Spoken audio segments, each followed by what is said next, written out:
മാസപ്പിറവി കണ്ടിരിക്കുകയാണ് സംസ്ഥാനത്ത്. നാളെ മുതൽ റംസാൻ വ്രതം ആരംഭിക്കുകയാണ്. അല്പസമയം മുൻപാണ് മാസപ്പിറവി കണ്ടത്.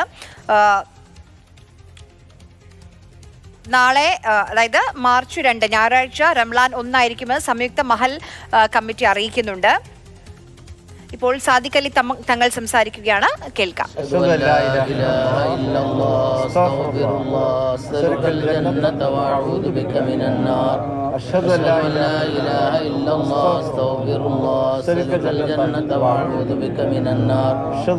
أن لا إله إلا الله أستغفر الله أسألك الجنة وأعوذ بك من النار.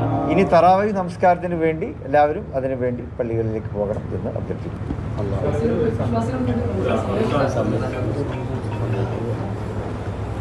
നാളെ മുതൽ റംസാൻ വ്രതാരംഭമാണ്. വിശ്വാസികൾ കഴിഞ്ഞ റജബ് മാസം മുതൽക്ക് തന്നെ പരിശുദ്ധ റംലാനിനെ പ്രതീക്ഷിച്ചുകൊണ്ടിരുന്ന റംലാൻ നാളെ നമ്മുടെ മുമ്പിൽ എത്തുകയാണ്. ഇന്ന് തന്നെ മാസപ്പിറവി അടിസ്ഥാനത്തിൽ ഇന്ന് തന്നെ റമദാനിലേക്ക് നമ്മൾ പ്രവേശിച്ച് കഴിഞ്ഞിരിക്കുകയാണ്. നമ്മുടെ വ്രതാനുഷ്ഠാനം നാളെ തുടങ്ങുകയാണ്.